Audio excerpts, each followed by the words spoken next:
sigamos alabando el nombre de nuestro Dios y cantémosle con júbilo a nuestra roca, la roca de nuestra salvación, Cristo Jesús.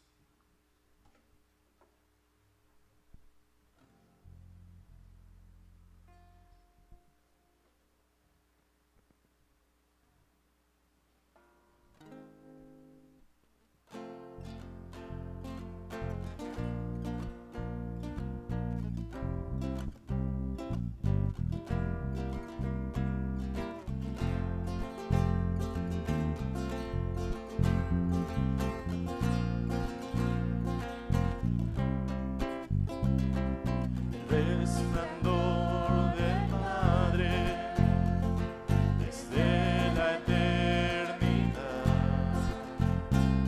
por tu palabra todo hecho fue. Las cosas que creaste revelan tu obra.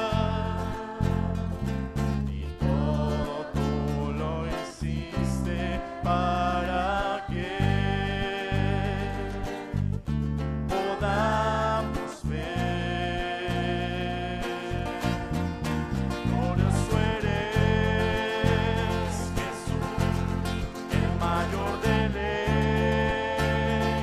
tu poder inigualable, tu amor no tiene fin, no hay sacrificio igual.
La muerte tú venciste y nos salvaste, y aunque no puedo verte, un día regresarás y todo enmendarás al tu venir, y todo enmendarás al tu venir. Glorioso eres Jesús, mayor deleite, tu poder inigualable, tu amor no tiene fin. Glorioso eres Jesús, el mayor deleite, tu poder inigualable, tu amor no tiene fin. No hay sacrificio igual.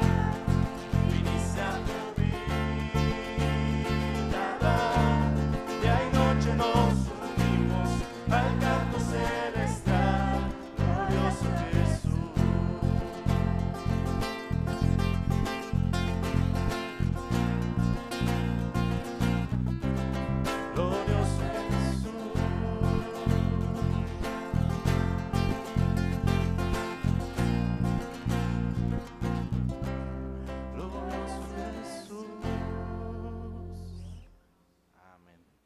honra y la gloria sean solamente a nuestro Dios. Y en Cristo nos gloriamos porque en Él tenemos vida, tenemos salvación y una esperanza de vida eterna.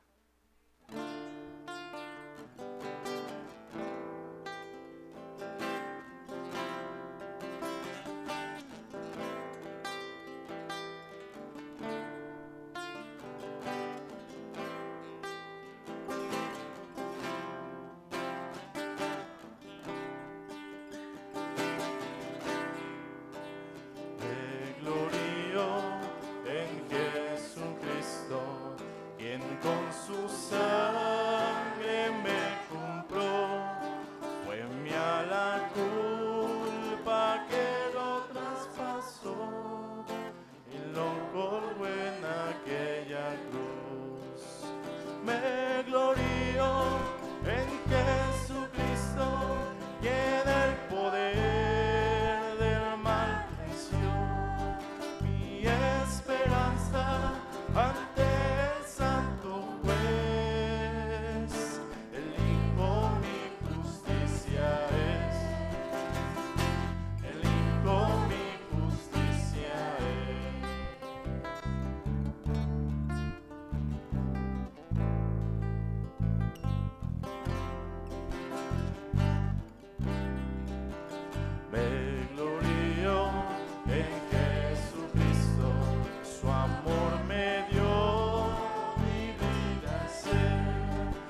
placer, a muerte me llevó, siendo rebelde a tu voz, quisiste amarme así, de no haber sido por tu amor, aún huiría de ti.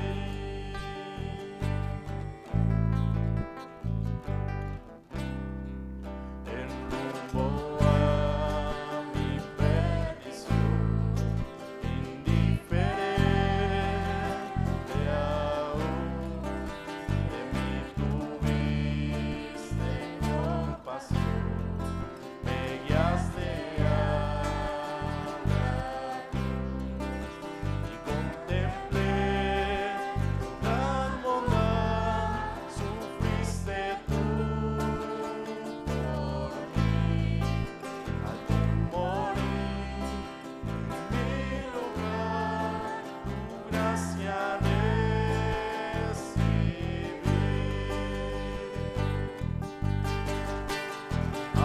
Aleluya, mi vida es Cristo.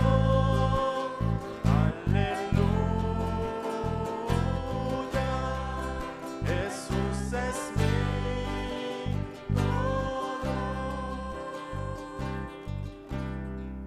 Ahora, Señor, tuyo seré y viviré por ti. Tus mandamientos seguiré por tu poder en mí.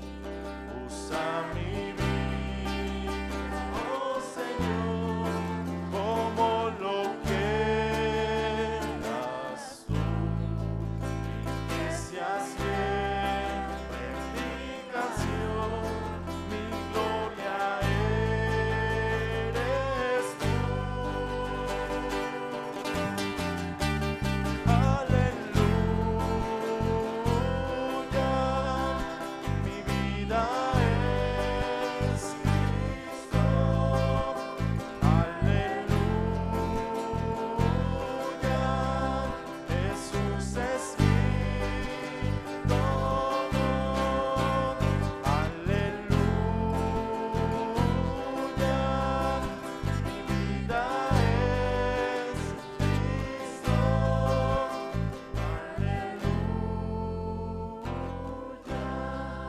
Jesús es mi todo.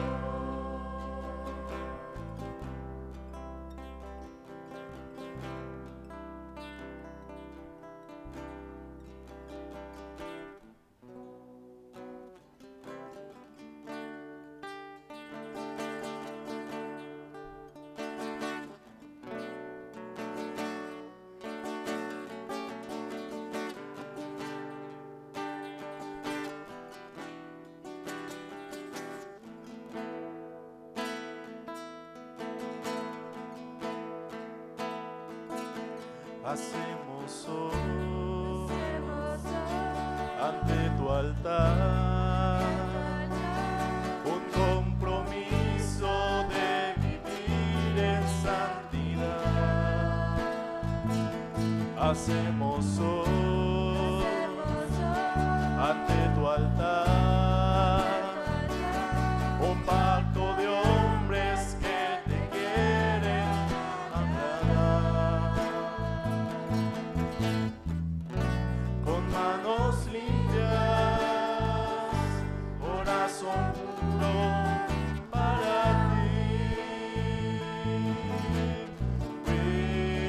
cuidaré mis ojos.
a sus lugares, hermanos.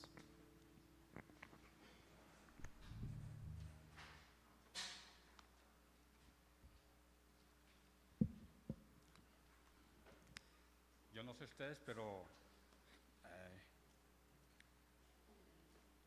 este canto pues nos hace saber como hombres, ¿no? Que somos débiles, muy débiles. Y no es fácil hacer un compromiso como hombre, pero sabemos que quien nos sostiene es Dios.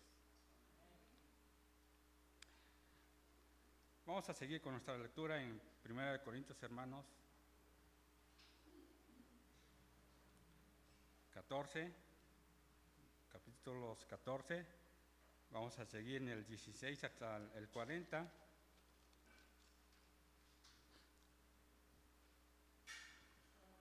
Yo inicio, ustedes me siguen y así nos unimos en el 40.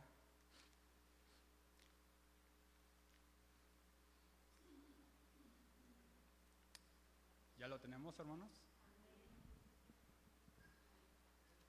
Dice la palabra del Señor así: porque si bendices solo con el Espíritu, el que ocupa el lugar de simple oyente, ¿cómo dirá el amén a tu acción de gracias? Pues no sabe lo que has dicho.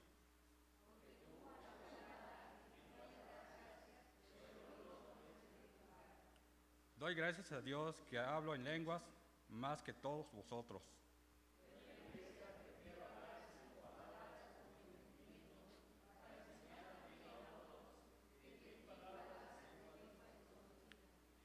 Hermanos, no seáis niños en el modo de pensar, sino sed niños en la malicia, pero maduros en el modo de pensar.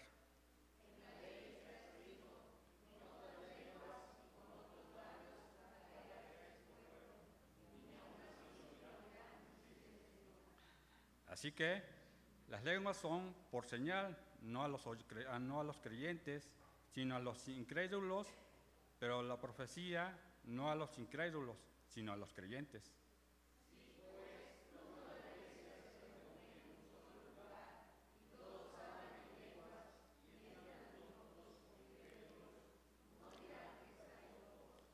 Pero si todos profetizan y entran algún incrédulo o indocto, por todos es convencido, por todos es juzgado.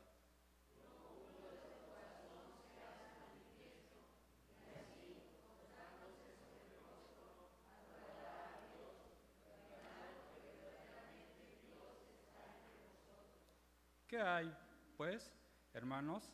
Cuando os reunéis, cada uno de vosotros tiene salmo, tiene doctrina, tiene lengua, tiene revelación, tiene interpretación. Hágase todo para edificación.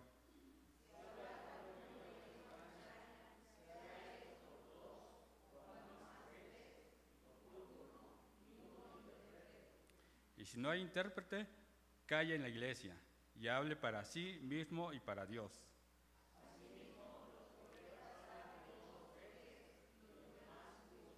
Y si algo le fuere revelado a otro que estuviese sentado, calle el primero.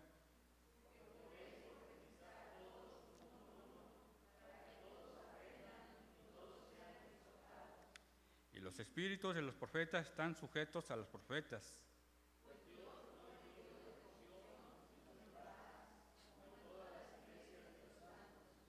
Vuestras mujeres callen en las congregaciones, porque no les es permitido hablar, sino que estén sujetas, como también la ley lo dice.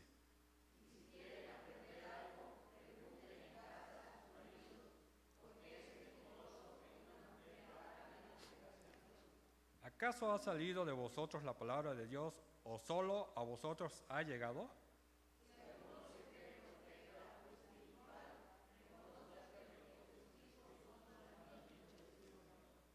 Mas el que ignora, ignore.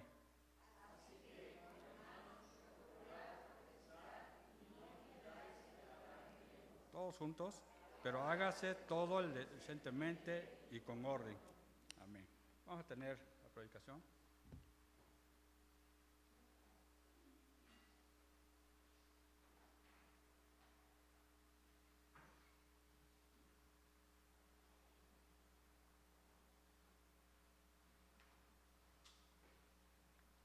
de manera muy amorosa, mi hermano Jero dispuso poner una silla ahí, porque por la mañana cuando llegué le dije que había tenido una noche muy difícil y que me sentía un poco débil, y si es así, y dijo él, pues algunas veces vaya a sentarse, hermano, cuando esté predicando, y por eso puso la silla. Oren, hermanos, por favor, por un servidor. Ya es recurrente que tengo problemas con mi sistema digestivo, no sé qué es lo que esté pasando, pero anoche sí fue una noche difícil, y creo que más difícil para mi esposa, porque dicen que los hombres cuando nos sentimos mal somos más chilloncitos, y pues mi esposa creo que se desveló hasta más que yo. Pero les apelo a su benevolencia, hermanos, si en algún momento dado la falta de concentración me hace decir algo mal dicho, o si pierdo un poco la concentración, por lo cual vamos a orar, ¿sí? Señor y buen Dios, Padre, recuérdame siempre, siempre, que eres tú, Señor, el de la palabra, el de la bendición, el que convence de pecado y el que edifica, y que nosotros somos instrumentos, y que más de una vez hemos estado en la debilidad tanto física o algunas veces hasta espiritual, Señor. Y de todas maneras tu promesa de hablarle a tu pueblo permanece, Señor bendito. Esta mañana me pongo en tus manos, mi Dios, y pongo en tus manos a la Iglesia Bautista Emanuel, para que tu Espíritu Santo nos hable. Oramos en el bendito nombre de Jesucristo. Amén. Yo he escuchado algunas veces, aquí está, hermanos, que nos dicen que los cultos de las iglesias bautistas son muy fríos, muy formalmente fríos. Algunos de ustedes tal vez han estado en cultos presbiterianos y son un poquito más estrictos en el desarrollo de su culto. Pero algunas veces he escuchado eso, sobre todo de parte de personas que asisten a una iglesia pentecostés o carismática, y con amigos que asisten ahí, y nos acusan de ser demasiado fríos en nuestros cultos, ¿no? Y yo me preguntaba eso, y no es un mensaje más sobre debatir cómo deben ser los cultos, o si somos mejores que otros, o qué sé yo. Tampoco es un mensaje más para contrarrestar el don de lenguas, pero vamos a ver que la palabra de Dios dice aquí en este capítulo 14 algunos principios generales que aplican hoy día también, y a través del mensaje, hermanos, no sé si pueden proyectar el PowerPoint. El mensaje se llama decentemente y con orden, que en el versículo 40 se concluye como a manera de resumir en una frase lo que quiso decir Pablo: pero hágase todo decentemente y con orden. Y entendemos que el apóstol Pablo está inspirado por Dios cuando escribe eso, de tal manera que podríamos decir que el Señor quiere que lo que hagamos, lo hagamos decentemente y con orden. Desde el capítulo 11 hasta el capítulo 14, el apóstol, cuando le escribe esta carta a los Corintios, comienza una sección del 11 al 14, donde va a tratar cómo deben ser los comportamientos, las formas durante el tiempo del culto. aunque se aplica para todo en la vida cristiana. Pero por ejemplo en el capítulo 11, cuando habla de los abusos en la cena del Señor, y sobre todo en el ágape que después venía, después de la cena del Señor, que de alguna manera formaba parte de lo que se hacía ahí en el culto, y pone orden el apóstol, y les dice que no abusen, que los que están teniendo la oportunidad de llevar sus platos y su vino, no se adelanten y al final humillen y menosprecien a la iglesia de Dios, que está compuesta también por personas humildes. En el capítulo 12 comienza a hablar de los dones espirituales y empieza a resaltar una gran verdad ahí.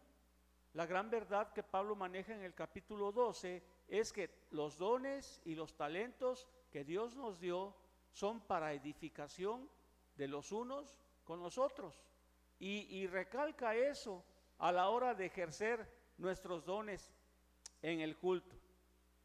Después, al final del capítulo 12, habla de un camino mejor y pasa al capítulo 13, que el capítulo 13 es como el alma de las cosas que hacemos en el culto y en la vida en general, porque habla de un camino mejor que es el amor cristiano, el amor ágape entre nosotros. Y aquí en el capítulo 14, ya en el 15 va a empezar a hablar del tema de la resurrección. En este capítulo 14 concluye con esta frase toda esa sección: pero hágase todo decentemente y con orden. Y bueno, la ilustración nos muestra el universo de alguna manera como lo imaginamos, porque pues yo ni siquiera he tenido la oportunidad de ver a través de un telescopio algún cuerpo celeste, pero como lo imaginamos o como nos los han descrito los astrónomos.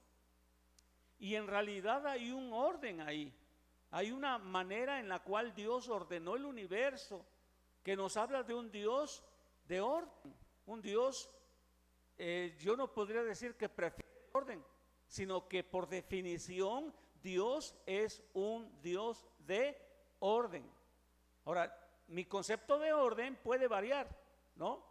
Hay quien en esta mañana, tal vez de los que estamos aquí, para alguien orden puede ser el orden militar.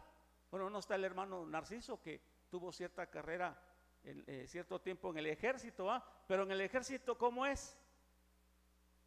Bueno, todos nos imaginamos, ¿no? Llegan y se cuadran, ¿no? Y a las 5 de la mañana creo que se están bañando, ¿no? Según me decían, con agua fría. Y ese es un orden, una disciplina, un régimen. Para otros puede ser el orden de la escuela, por ejemplo. Yo me acuerdo que en la escuela teníamos maestros que querían que estuviéramos en orden y se desesperaban porque estuviéramos en orden. En aquel tiempo sí nos daban unos reglazos, y el maestro Zacarías hasta con el cinturón nos pegaba y querían que estuviéramos en orden, ¿no? Una vez estaba leyendo un comentario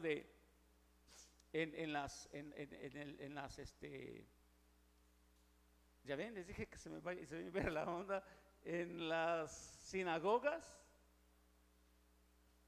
había un oficial que cuando alguno de los hermanos, bueno, eran judíos, ¿no? Algunos de los que estaban presentes, medio empezaba a cabecear o empezaba, sí, es cierto, ya leyó eso, hermana, les daba un varacillo, ¿va? En alguna parte, ¿no? Y el hermano, pues, reaccionaba muy rápido, ¿no? Ese podría ser otro orden. De acuerdo a como nosotros hayamos experimentado ciertas maneras de orden en nuestras vidas, hermanos, es como tal vez podríamos imaginar. Algunos querrían que el culto fuera precisamente así, completamente rígido, completamente cerrado, con todo bien ordenado, punto por punto, etcétera. Y otros más bien tendrían la tendencia a ser un poquito más liberales. Por eso, entre otras cosas, hoy, al final de esta sección y de esta serie de mensajes que presentamos sobre los dones, terminamos con y gloria a Dios, hermanos, porque a través de esa sección y a través de toda la Biblia, Dios nunca dejó de señalar los propósitos que Él tiene en todo momento para su iglesia y aún para las personas que todavía no forman parte de su iglesia. Entonces nos dice aquí que ejecutemos todo cuanto hacemos como iglesia decentemente y con orden. La palabra decentemente, quiero poner algunas descripciones, quiere decir de la manera apropiada, con reverencia apropiada, de acuerdo con su dignidad e importancia. Cada cosa en la iglesia de Dios debe ser conducida con seriedad y compostura, adecuada a la importancia de las cosas, a la infinita dignidad, majestad del objeto, perdón por llamar a Dios objeto, en el sentido de que hacia Él dirigimos nuestra alabanza, del objeto del culto que es nuestro Dios, y a la necesidad de las almas en nombre de las cuales se instituyen esas ordenanzas religiosas. En orden significa, es un término militar que es aplicado cuando los ejércitos se formaban, tal vez para un desfile, pero sobre todo cuando se formaban porque iban a enfrentar a un ejército enemigo. Y entonces cada uno de ellos tenía que formarse en orden. Los arqueros tal vez hasta atrás, la caballería tal vez a un lado. Bueno, hasta parece que el ajedrez ejemplifica un poco la estrategia de combate de aquellos tiempos. Pero es ese orden del cual el apóstol Pablo está hablando aquí, que la iglesia debe hacer todo decentemente, de acuerdo a la grandeza, a la infinitud de nuestro Señor, y en orden, hacerlo todo bien,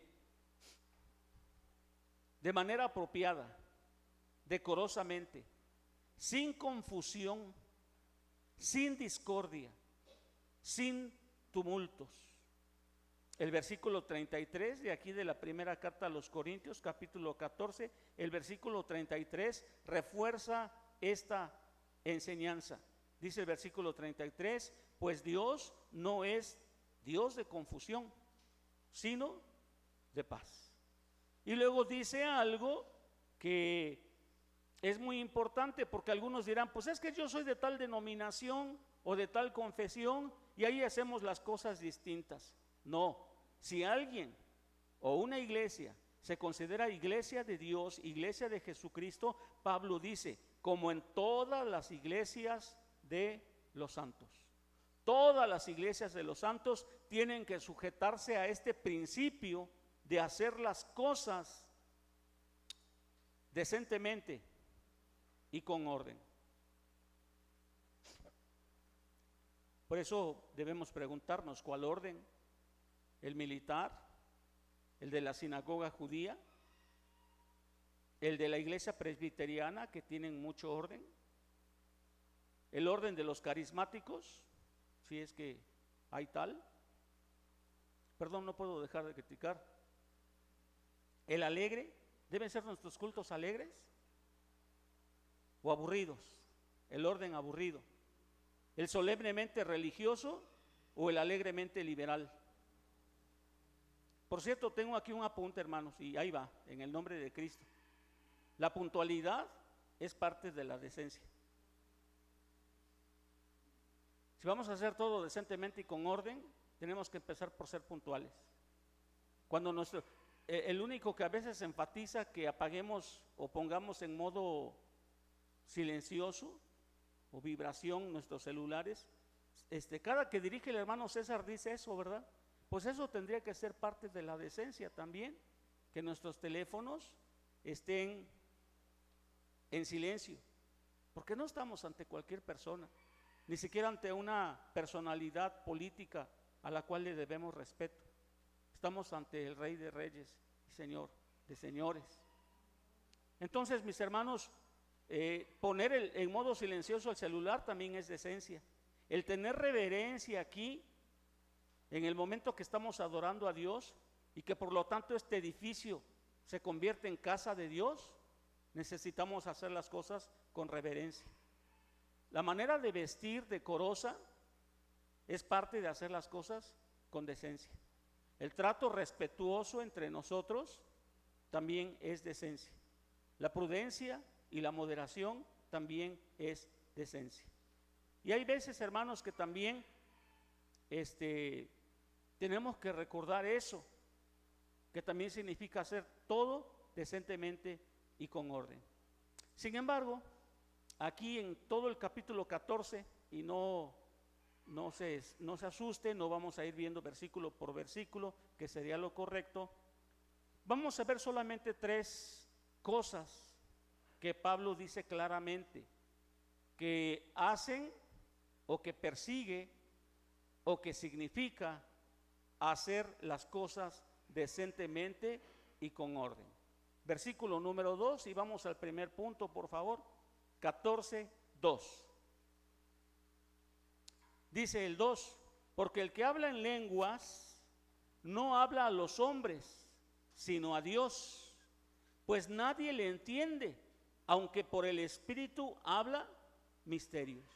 Nadie es nadie, absolutamente no hay ninguno.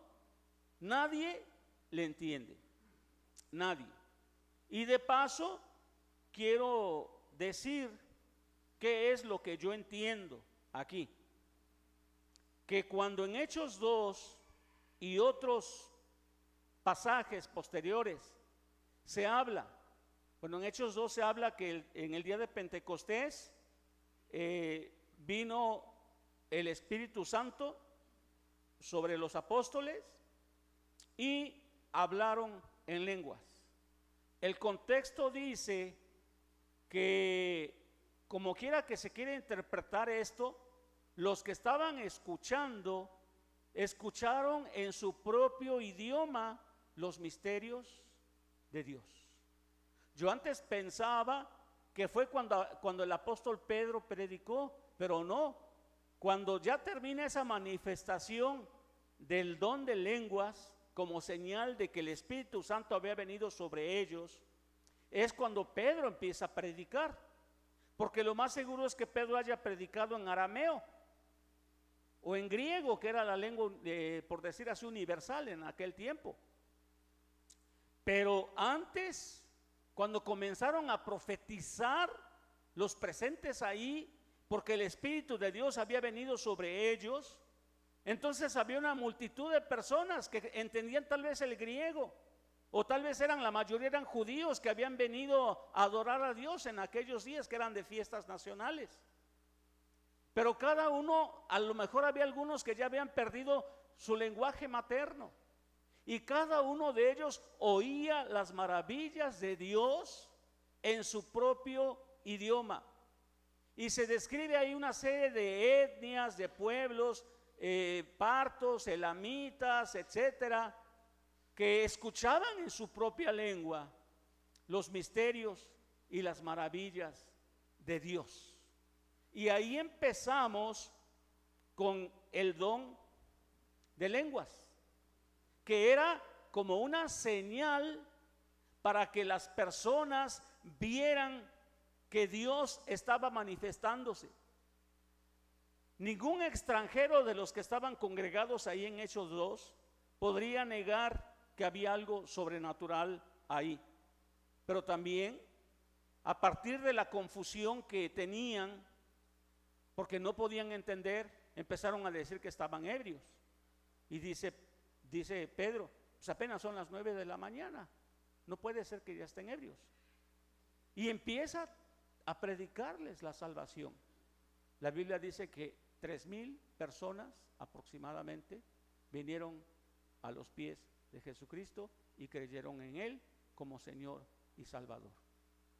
Y a partir de ahí, hermanos, empieza a manifestarse el don de lenguas.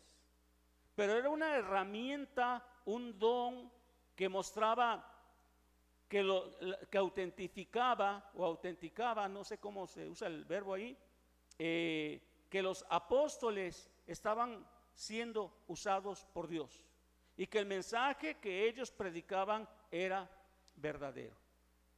En 1 Corintios, en el capítulo 13, dice el apóstol Pablo que muchos de esos dones van a terminar, incluidas las lenguas, y que un día va a venir lo perfecto.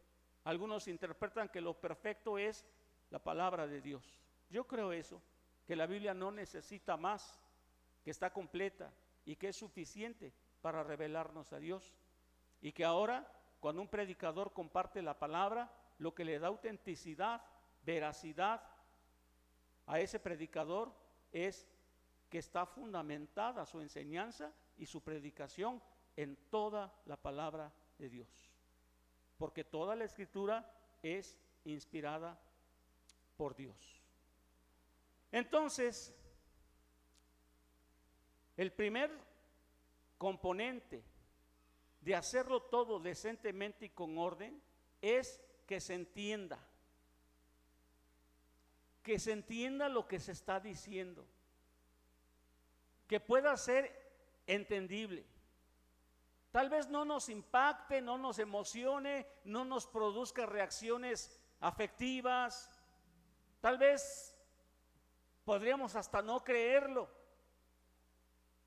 pero es un principio que lo que se predique, que lo que se haga en el culto sea completamente entendible. Si no está ese elemento, si el culto se vuelve un relajo, por usar una palabra coloquial, si se convierte en un desorden, sin ton ni son, hermanos, no le da gloria a Dios.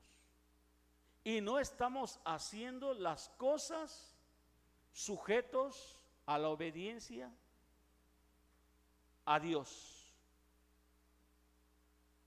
En el versículo 2 dice que nadie le entiende. En el versículo 9 dice: si por la lengua no diereis palabra bien comprensible, que se pueda comprender. En el versículo 13 dice: por lo cual el que habla en lengua extraña pide en oración poder interpretarla para que lo entiendan los que están escuchando. En el versículo 14 dice: porque si yo oro en lengua, mi espíritu ora, pero mi entendimiento queda sin fruto. Ya hemos escuchado y entendemos que nuestro entendimiento no alcanza para comprender toda la naturaleza e inclusive toda la revelación de Dios. Ya sabemos eso. Pero no quiere decir que renunciemos a nuestro entendimiento para poder adorar a Dios. Cuando usted y yo adoramos al Señor, lo debemos hacer en espíritu y en verdad, como le dice ahí en Juan 4 Jesús a la mujer samaritana, pero también con el entendimiento. Ahora, no estoy atacando a ningún culto, tengo amigos que me han explicado por qué hablan en lenguas y etcétera, pero este es un principio, que se entienda lo que se está cantando, que se entienda lo que se está diciendo, lo que se está orando.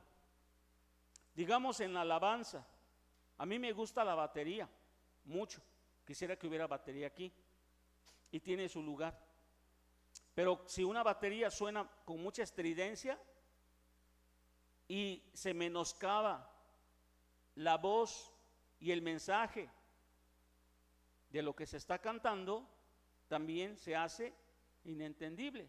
La estridencia opaca el mensaje. Si los instrumentos suenan más fuertes que la voz del vocalista que está cantándole al Señor, también no es entendible. Si el canto es incoherente y repetitivo y apela más a las emociones, bueno, ahí sí se entiende, pero tal vez se convierte en algo muy repetitivo. Si nos hace llorar un canto, pero no nos transforma, pues sí, también es entendible, pero no está produciendo el efecto para el cual la alabanza fue diseñada. Y hay otras cosas, hermanos.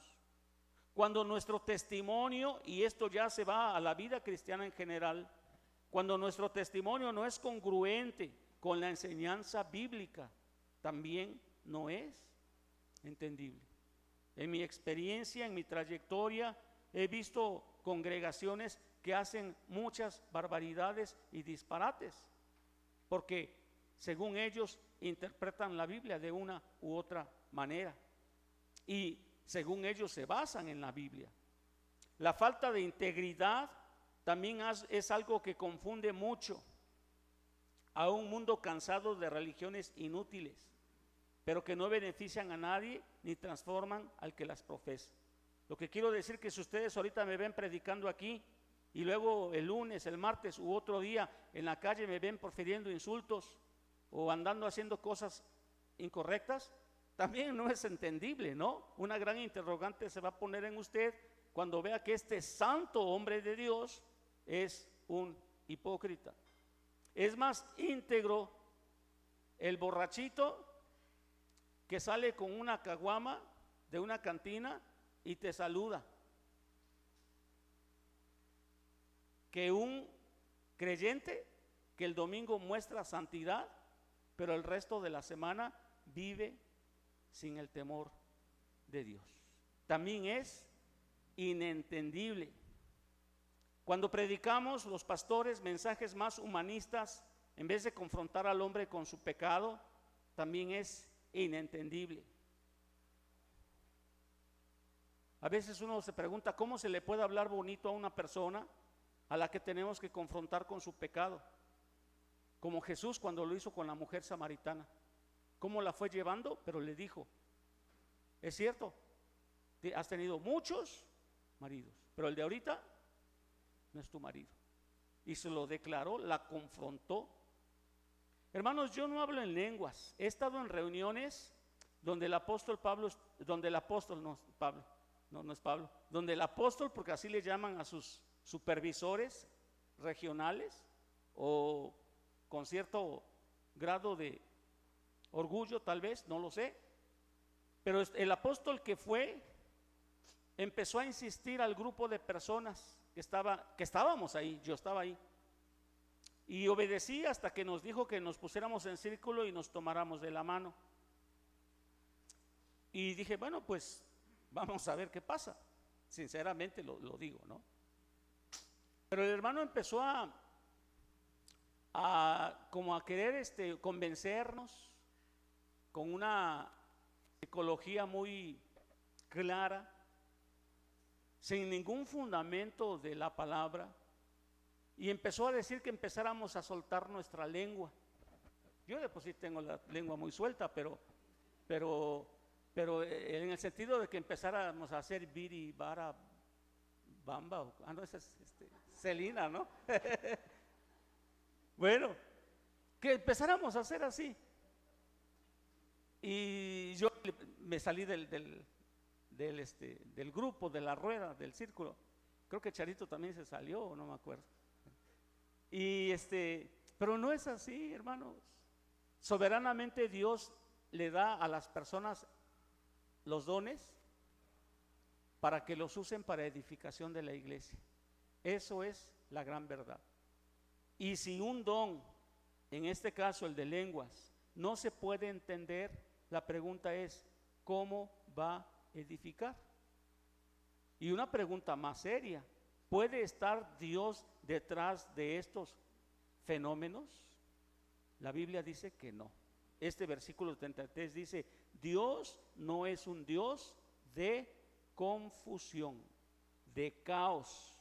El caos no debe estar en las iglesias de Dios. Y por supuesto, esas manifestaciones no pueden ser atribuidas a Dios. Según esto, no ataco, estoy compartiendo todo lo que acabamos de leer en el capítulo 14.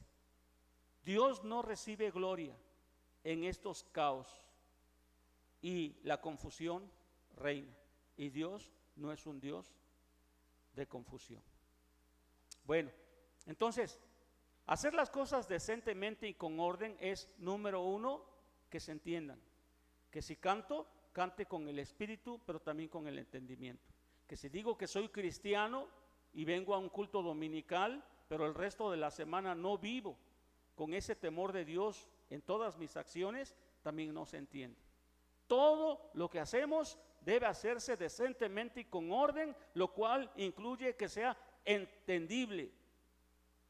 ¿Y cuánta confusión provocamos los cristianos que vivimos dobles vidas?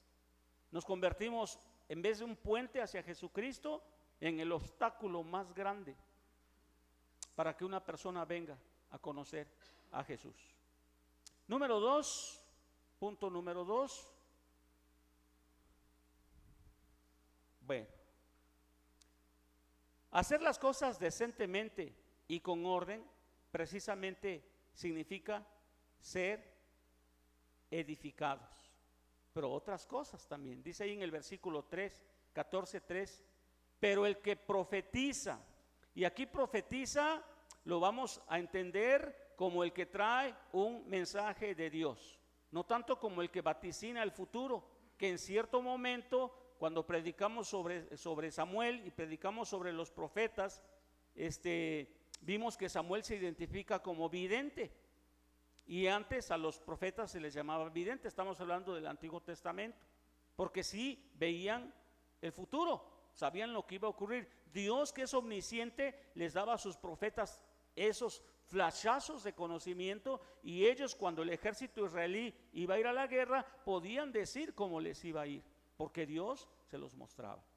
Pero preferentemente un profeta es uno que comparte un mensaje que Dios le dio para el pueblo de Dios. Dice el versículo 3, el que profetiza habla a los hombres para 3 cosas. Por eso el don de profecía, según lo describe Pablo aquí, es mayor que el don de lenguas. El que profetiza habla para 3 cosas.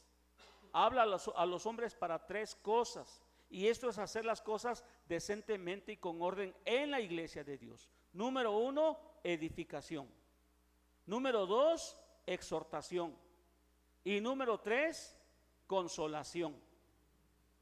Y cuando hablamos de edificación, hermanos, no estamos hablando de algo abstracto o de algo místico que nos eleva más cerca de Dios. Son maneras poéticas de decirlo, pero tal vez no tienen suficiente fundamento.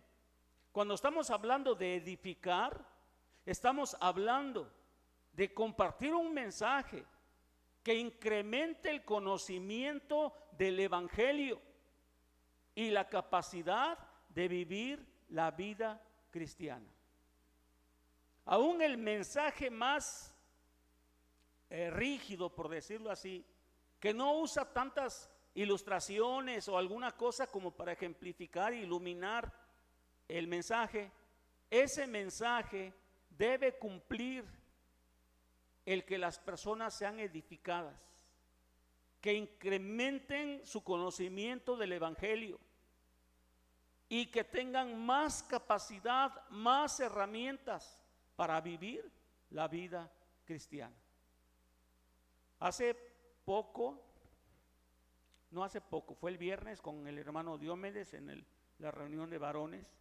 Hablábamos precisamente, entre otras cosas, de eso, ¿no? De cómo el mundo tiene corrientes que nos empujan a hacer determinado tipo de cosas. Yo trabajaba en una empresa de instrumentación y control industrial e íbamos a las oficinas de Pemex, por ejemplo, y estábamos con el jefe de compras. Voy a decir algo porque pues yo creo que no les va a resultar de sorpresa, ¿no? Pero el jefe de compras, y en varios municipios, a mí como jefe de ventas me decía que tenía que recibir un porcentaje por adelantado para poder darnos un contrato. La compañía la definíamos como cristiana, se llamaba Seica, o se llama, no sé si exista todavía. pero la habíamos definido como cristiana. El ingeniero que era nuestro jefe es cristiano. Los que trabajábamos, pues algunos, bueno, todos decíamos que éramos cristianos, pero teníamos que pararnos en el despacho de un licenciado que de entrada pedía su moche, o ¿cómo se dice? ¿O qué? Su chayote, dicen hoy los políticos, ¿no? Y no le cuento en los municipios, Fuimos a un municipio de Veracruz donde la alcaldesa imagínense, uno de los apellidos más millonarios de Veracruz, esa era la alcaldesa. Pero pedía, yo por eso tenía tanto dinero, pedía su moche.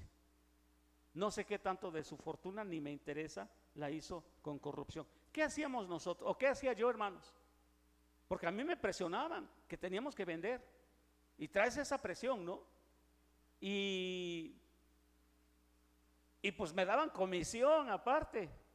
Y a veces me iba muy bien. ¿Qué tenemos que hacer? ¿Qué tendríamos que hacer? Pues la palabra de Dios nos dice que tenemos que tener una actuación consistente con lo que decimos ser, y somos cristianos, a pesar de que allá afuera nos enfrentemos a muchas situaciones. Y a algunos de esos funcionarios les pudimos predicar de Cristo. Voy a hacer una confesión, yo no sé si eso se tome como moche, ahí ustedes júzguenme, pero no a mí, sino al jefe. El fin de año, en Navidad, sí se les daban, no dinero, pero pues otras cosas, ¿no? Su canasta. Eran algunos palos de golf que por cierto estaban carísimos, ¿no? Etcétera, ¿no? Pero ya después del contrato, no antes, ¿no? No sé qué tanto de diferente sea eso. Y sí, yo confieso que algunas veces tuve que entregar eso. Por mí no les hubiera dado nada, pero era como gratitud. Bueno, pero estamos presionados, hermanos. El pastor dio moches, el que está predicando dio moches alguna vez en su vida. Es terrible eso, ¿no? Pero créanme una cosa, que muchas veces me tuvieron sentado ahí día tras día, sin siquiera entrevistarme. Y a veces uno lucha y hasta se siente tentado. ¿Y por qué no le damos un moche para que nos dé el contrato, no? Pero tenemos que ser íntegros. También dice la Biblia en el versículo 3 que para hacer todo decentemente y con orden tenemos que exhortar, edificar y exhortar. Y hermanos, aquí la palabra exhortar, que es de la misma raíz que el Nuevo Testamento habla del Espíritu Santo, que lo traduce como consolador, como el que está al lado de alguien. Eso es lo que significa aquí la palabra exhortar, en su connotación más bonita, por decirlo así. Nuestra palabra tiene que animar a las personas deprimidas y desanimadas. Tiene que llevar un mensaje de lucha, esfuerzo y esperanza a los matrimonios que están destrozándose. Tiene que animar a las personas que a lo mejor están dudando de su fe y del Señor. Por eso tiene que entenderse. Por eso es que en un mensaje puede haber exhortación y debe haber exhortación, pero no puede haber exhortación si el mensaje no es entendido. Un culto y un mensaje a veces nos humilla porque toca situaciones cotidianas que estamos viviendo, pero que Dios no permita que un predicador deje de depender de Dios y no recuerde que aunque a veces exhortamos y confrontamos, siempre tenemos que tener el mensaje de Dios que da la oportunidad de poder superar esas faltas y esos pecados. Un buen mensaje no solamente debe de confrontar con el pecado, no solamente debe confrontarnos con el pecado, sino debe enseñarnos que la respuesta es Jesús y que hay solución para ello.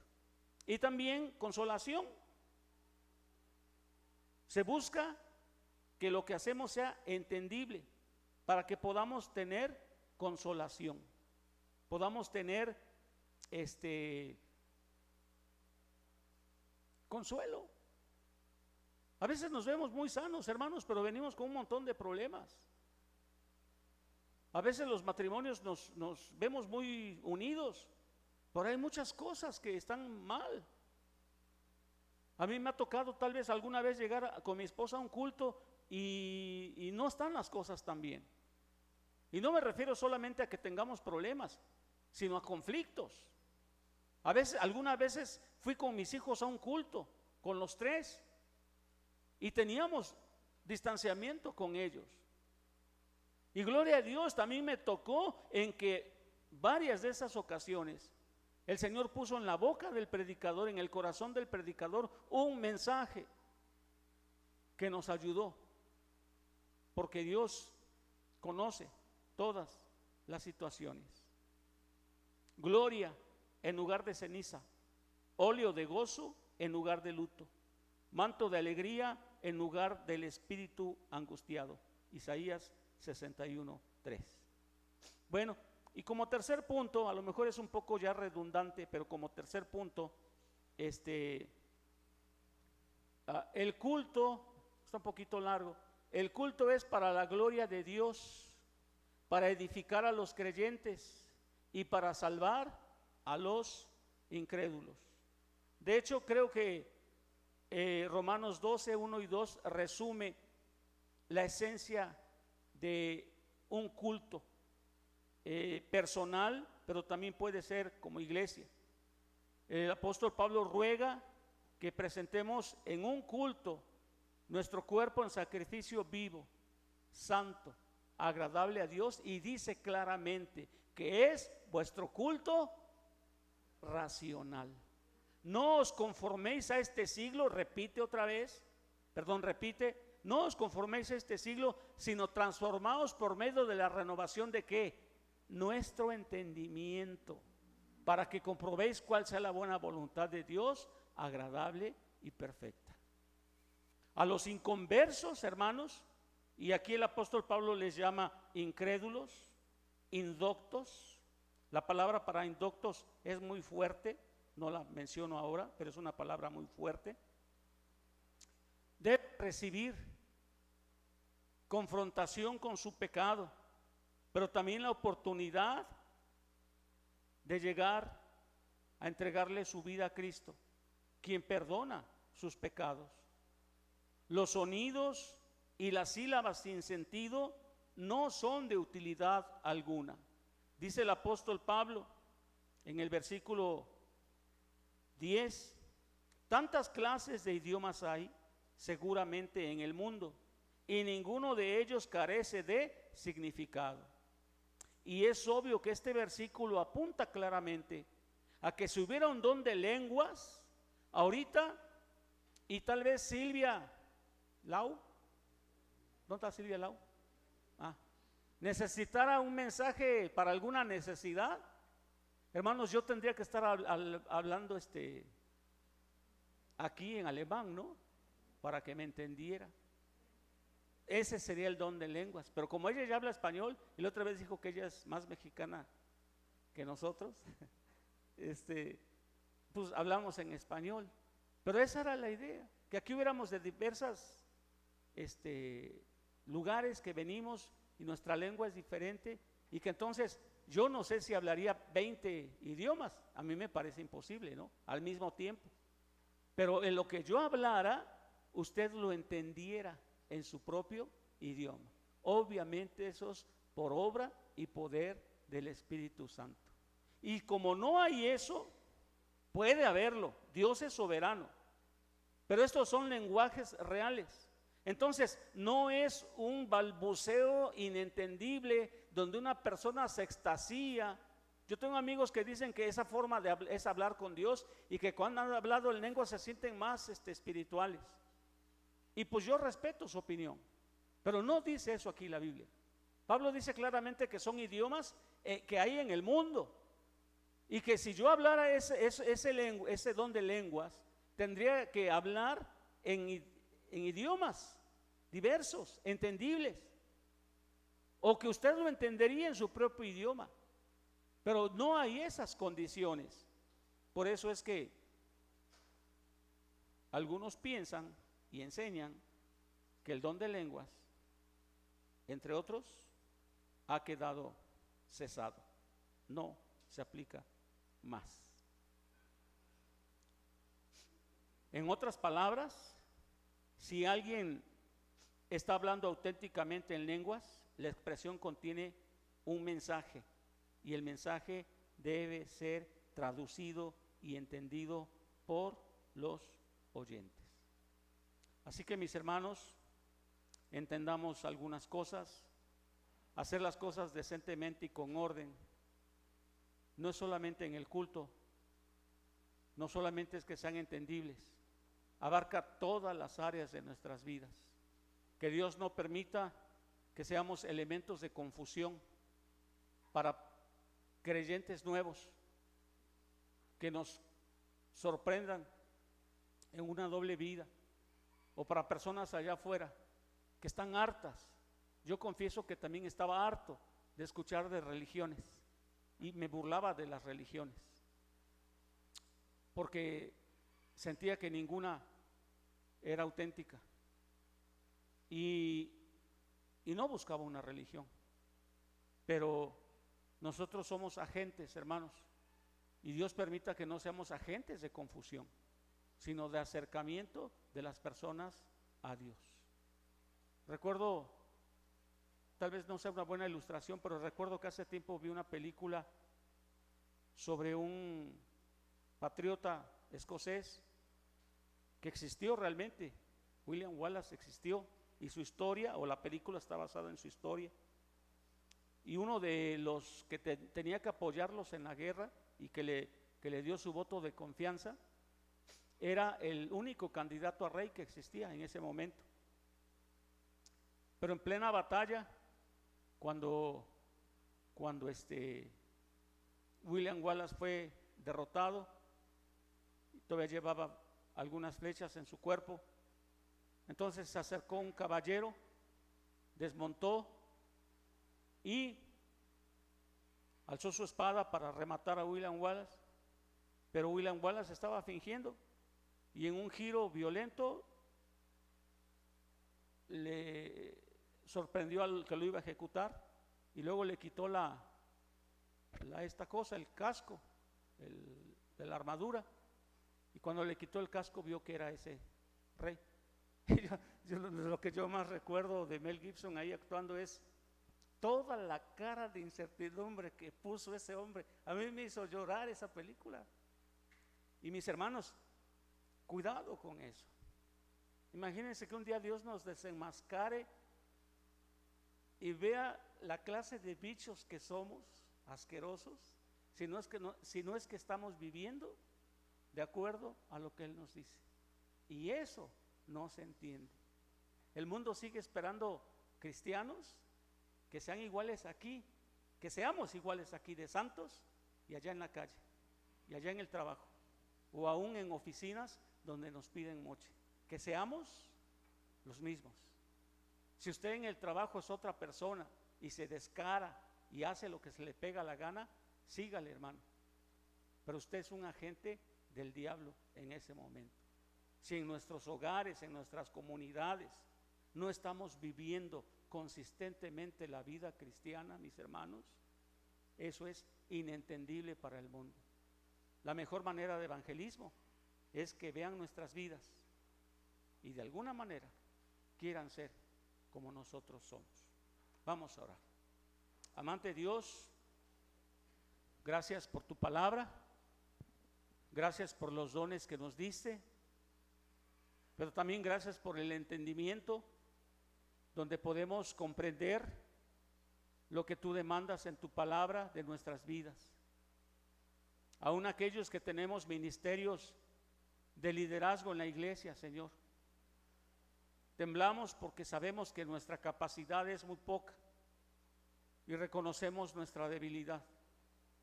Pero ahí está, no vas a bajar tus parámetros, no vas a rebajar el evangelio, a ser un evangelio solapador o consecuentador. Y por eso, Señor, cuando predicamos, cuando cantamos, cuando alguien ejerce sus dones, te pedimos que siempre nos des el criterio de que sea entendible. Cuando alguien vive su vida como cristiano en el mundo, te pedimos que seamos entendibles. Te pedimos que nuestras vidas, todo nuestro ser, sea un mensaje entendible para este mundo que está harto de religiones y quiere algo auténtico a lo cual seguir. Te pedimos estas cosas en el bendito nombre de Jesús. Amén.